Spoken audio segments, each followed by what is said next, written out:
In a significant development, Russia says it is open to negotiations on an end to the war in Ukraine, if initiated by US President-elect Donald Trump.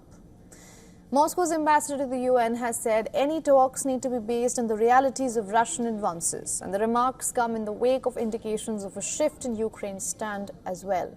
Officials have said that Kyiv's stance ahead may hinge not so much on territorial boundaries now as assurances and guarantees to make a ceasefire hold. Here's more.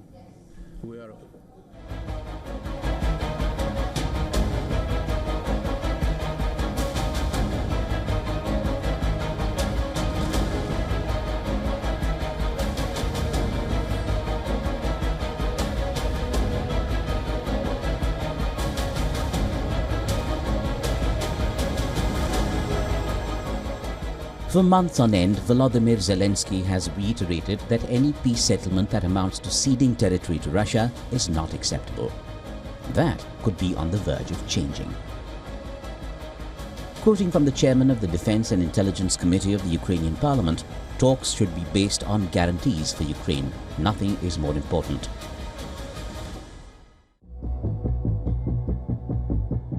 Another senior Ukrainian official said the territorial question is extremely important, but it is still the second question. The first question is security guarantees. What's led to the change of heart? Well, most obviously, realities, both on the ground and geopolitically. In the war zone, Ukraine faces big losses on the Eastern Front and in Kursk region of Russia.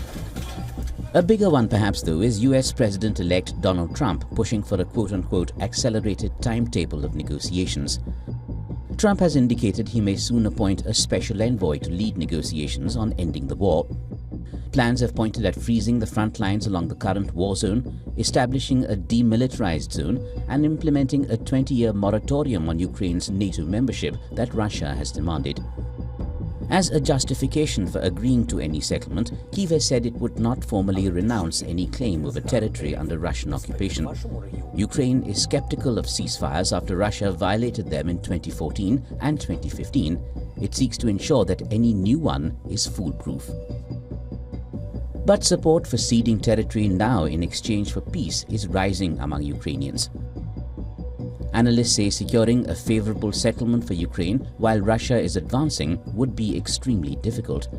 Russian negotiators would be unlikely to settle only for territory their army has already taken. One report said if the Ukrainians are driven from Kursk, Russia could accept a ceasefire along the front line by next spring. Territory set aside, security guarantees turn supreme. How realistic is that? Bureau Report, WION World is One.